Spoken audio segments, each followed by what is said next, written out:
దేవుడి దయతో ఈరోజు వాతావరణం కూడా చల్లగా ఉంది. చక్కటి చిరునవ్వులతో ఆప్యాయతను చూపిస్తూ ప్రేమానురాగాలు పంచిపెడతా ఉన్న ప్రతి అక్కకు, ప్రతి చెల్లెమ్మకు, ప్రతి అవ్వకు, ప్రతి తాతకు, ప్రతి సోదరుడికి, ప్రతి స్నేహితుడికి ముందుగా 2 చేతులు జోడించి హృదయపూర్వకంగా కృతజ్ఞతలు తెలుపుకుంటా ఉన్నా.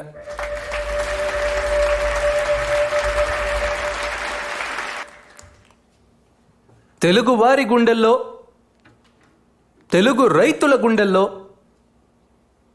ఎప్పటికీ నిలిచిపోయే ఒక మహా వ్యక్తి, ఓ మంచి మనిషి వైఎస్ఆర్ గారు, నాన్నగారు. దానితో పాటు నాన్నగారు లేని లోటుని మా చిన్నాయన వివేకానంద రెడ్డి గారు తీర్చుతున్నారు.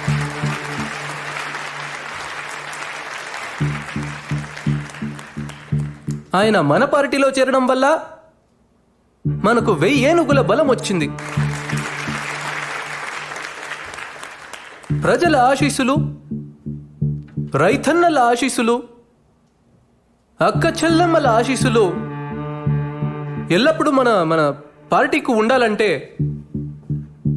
చిన్నాయన వివేకానంద రెడ్డి గారి ఆశీర్వాదం మనకు చాలా అవసరం.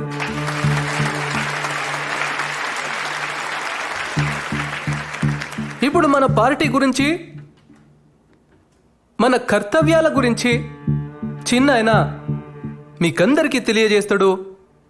ఈ 2 మాటలు చెప్పి నేను సెలవు తీసుకుంటా ఉన్నా.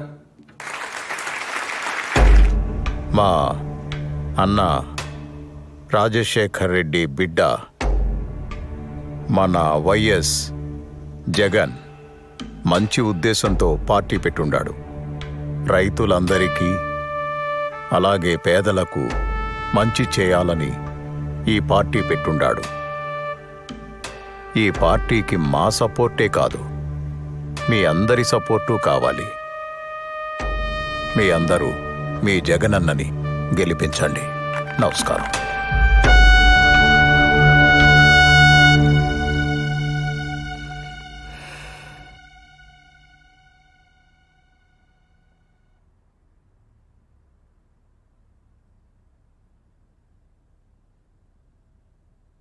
ఎమ్మెల్సీ ఎన్నికల్లో శివశంకర్ రెడ్డి నిలబెడదాం బావా.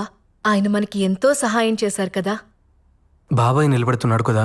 ఆయన కోసం మనకు సాయం చేసిన వారిని మర్చిపోతామా? ఆయన మనకు విలువ ఇవ్వనప్పుడు వీళ్లే కదండి మన పక్కన నిలబడ్డారు. భారతి, నీకు అసలు... సరే వదిలే భారతి. ఇప్పుడు అన్న ఎలా చెప్పితే అలా చేద్దామంతే. ఏదో సీటుకి ఆశపడి మిమ్మల్ని అడిగాం. దీనివల్ల అన్నకు బాధ అయితే మనకి సీట్ వద్దు. బాబాయ్ని ఇప్పుడు వద్దంటే అపోజిషన్కి వెళ్ళిపోతాడు. తర్వాత మన పక్కలో బల్లెమై కూర్చుంటాడు. ఇప్పుడే మన పరిస్థితి ఇలా ఉంటే ఇంకా ఆయన పవర్లో ఉంటే మన పరిస్థితి ఏందో ఆలోచించినారా? అయితే ఇప్పుడు ఏం చేద్దామంటావు? ఇంతకు ముందు వివేక వేసిన ప్లాన్ ఈసారి మనం వేద్దాం. ఆయన్ని ఎమ్మెల్సీగా నిలబెడదాం, కానీ గెలవడు. పవర్లో లేని వివేక కాన్ఫిడెన్స్ తగ్గిపోయి కామ్గా ఉంటాడు. తరువాత ఎలక్షన్స్లో మనం చేయాల్సింది చేద్దాం.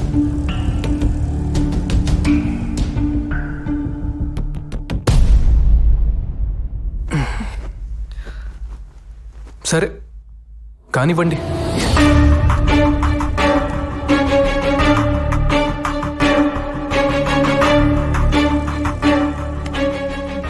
ఇలా ఈ ముగ్గురు కలిసి ఎమ్మెల్సీ ఎన్నికల్లో వివేకాన్ని ఓడించడానికి ఉన్న అన్ని ప్రయత్నాలు చేస్తూ సకల విధాలా కష్టపడి సమిష్టి కృషి చేశారు.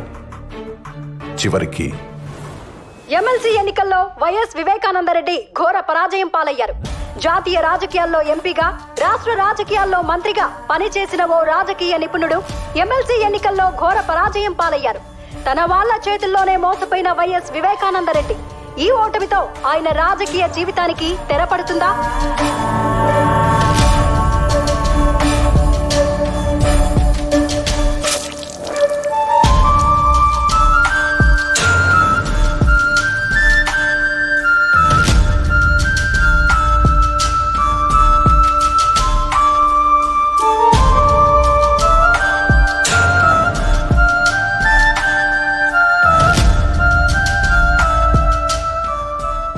దశాబ్దాల రాజకీయ జీవితంలో వివేకాకు ఈ ఓటమి అతిపెద్ద అవమానమైంది.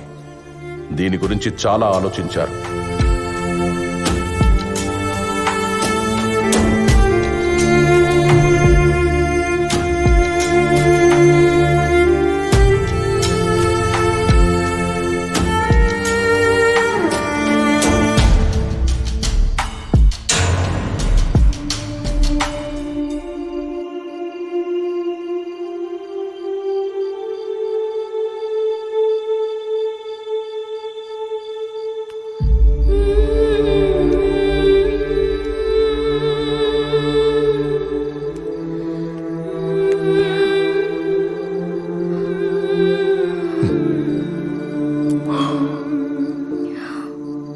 బాగుండావా నా బంగారు తల్లి?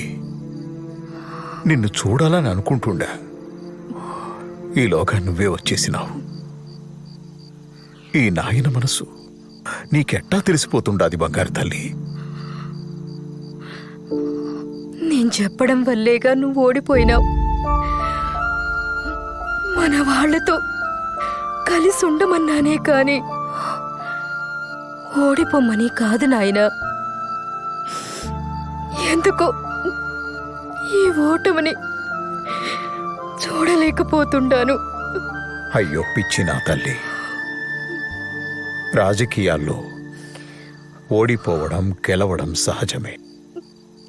ఇప్పుడు ఓడిపోయాను, ఇంకోసారి మళ్ళీ గెలుస్తాను. జనాల్లోకి పోయి తిరుగుతాను, ఎక్కడ తప్పు జరిగిందో తెలుసుకుంటాను.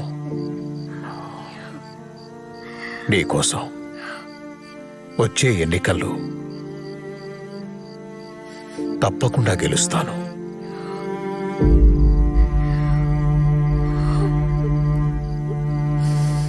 ఎక్కడ తప్పు జరిగిందని తెలుసుకోవడానికి తన ప్రయత్నాలు మొదలుపెట్టాడు.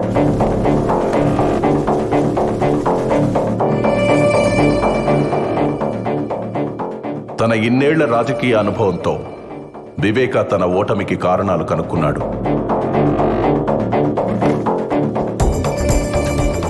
వచ్చే ఎన్నికల్లో గెలుపుకు సర్వం సిద్ధం చేశాడు. తన మానసిక స్థితిని సరిచేసుకోవడంతో పాటు పార్టీ పెత్తనాన్ని కూడా తన చేతుల్లోకి తీసుకున్నాడు. పులివెందుల రాజకీయంపై తమ ఆధిపత్య పరంపర కొనసాగనివ్వడం కోసం యువ నాయకుడిలా యాక్టివ్గా ఉంటూ అన్ని విధాలుగా ఎఫర్ట్ పెడుతూ రగిలే ఓ బడబాగ్నిలా దూసుకొస్తున్న వివేక తన ఇంటి నుండి కారు మబ్బు కమ్ముకొస్తుందనే విషయాన్ని తెలుసుకోలేకపోయాడు.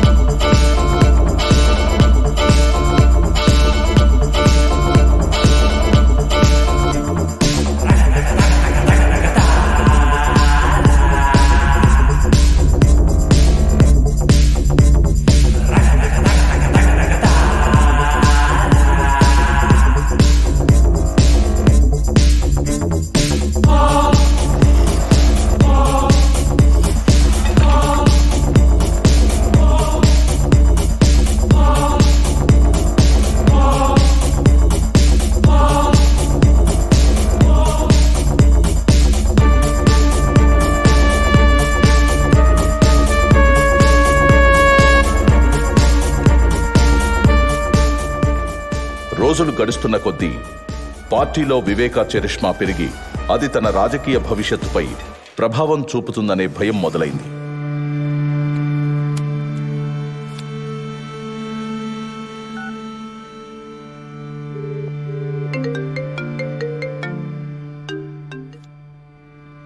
చెప్పు అవినాష్.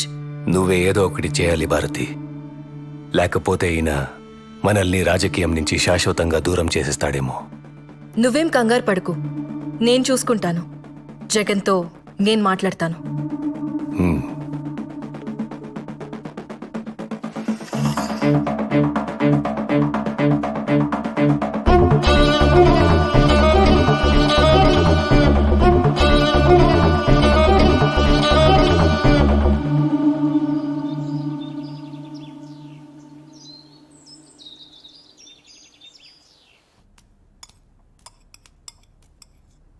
మీతో కొంచెం మాట్లాడాలి చిన్నమామ. రాజకీయమా లేక కుటుంబ విషయమా? ఈ కుటుంబానికి రెండు ఒకటే గదా. ఎందుకు చిన్నమామ నేనంటే అంత కోపం మీకు? నేనేం పాపం చేశాను? ఒక్కసారైనా నన్ను ఈ కుటుంబంలో మనిషిగా చూసారా? షర్మిలమ్మ, నేను, సునీత కలిసే పెరిగాం కదా. షర్మిలమ్మను హైలైట్ చేసి మెచ్చుకున్నట్లు, గౌరవించినట్టు ఎప్పుడైనా నా గురించి ఒక్క మంచి మాట అన్నారా? షర్మిలమ్మను ఎవ్వరూ ఊరికే హైలైట్ చేయడం లేదమ్మా. మీ ఆయన వెళ్ళి జైల్లో కూర్చుంటే షర్మిలమ్మ ఆడబిడ్డైనా వెళ్ళి పాదయాత్ర చేసింది. ఎండకు వానకు జనాల్లో కలిసి తిరిగింది. ఎంతో కష్టపడింది. అందుకే అంత మంచి పేరు సంపాదించుకుంది. పోనీ నువ్వు చేయలేకపోయావా పాదయాత్ర? అప్పుడు అందరూ నిన్నే హైలైట్ చేసి మాట్లాడుకునేవారు. అవన్నీ నా వల్ల అవ్వలేండి గాని మా వాళ్లకు అదే అవినాష్కి ఎంపీ సీట్ అడిగితే ఎందుకంత స్వార్థంగా వద్దంటుండారు? ఏమ్మా, షర్మిలమ్మ పడ్డ కష్టానికి ఏదో మా వంతు సహాయంగా చిన్న ఎంపీ టికెట్ ఇచ్చి సరిపెడదామనుకుంటుండా. ఆమె చేసిన దానికి ఆ సీటు కూడా తక్కువే. తను తలుచుకుంటే ఒక మంచి నాయకురాలవుతుంది. ఒక ఆడబిడ్డకి ఇచ్చిన సీటు తీసుకెళ్లి మీ భాస్కర్ రెడ్డి కుటుంబానికి ఇవ్వమని వంత పాడుతున్నావే, సిగ్గుగా లేదమ్మా నీకు? సరే, నేను వెళ్తున్నాను. మీరు భోజనం చేసి కడుపు నింపుకునే రండి. మీరెప్పుడు నన్ను ఒప్పుకోరు. షర్మిలమ్మ కడప ఎంపీ ఏంది? నేను మీకు ముందే చెప్పుండాను, పులివెందుల రాజకీయాలు రాజారెడ్డి కుటుంబానివి మాత్రమే. ఆ అవినాష్ని జమ్మల మడుగులో నిలబడమను నేనే క్యాంపెయిన్ చేసి గెలిపించుకుంటాను.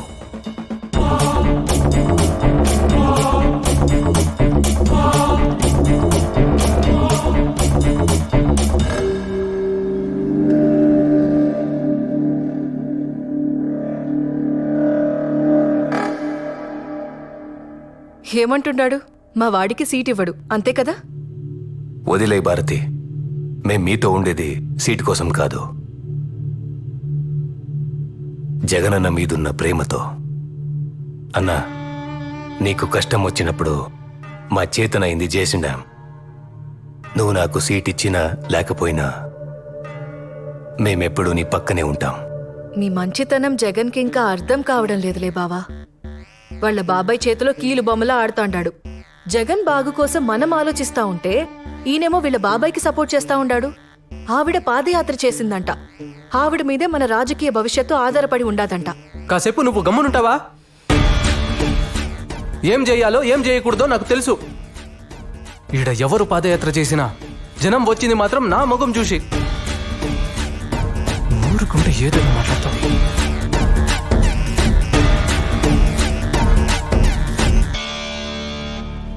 ఎలా ఉన్నారు చిన్నాయన? సడన్ గా పిలిచినారు? షర్మిలమ్మ, కడప ఎంపీగా నువ్వే నిలబడుతుంటావు. చిన్నాయన, అన్న చెప్పారు కదా ఆ సీటుని అవినాష్కి ఇస్తున్నారని. మరి నీ సంగతి ఏంటి తల్లి? నాదేముంది, మనది పార్టీ, మనది జెండా. అయినా అన్న ఇప్పుడు నాకేం తక్కువ చేస్తుండాడు? అది కాదు తల్లి, పార్టీ మనదనుకోవడం వేరు, పార్టీ పవర్లో మనం ఉండడం వేరు తల్లి. నాకేం తెలుసు చిన్నాయన ఈ రాజకీయాలన్నీ? నీకేమీ తెలియకుండానే పాదయాత్ర చేసినావా? జైల్లో ఉన్న మీ అన్నని జనాలు నమ్మేటట్టు చేసినావా? వాడి మీద పడ్డ మచ్చని, చెడ్డ పేరుని పోయేలా చేసినావా?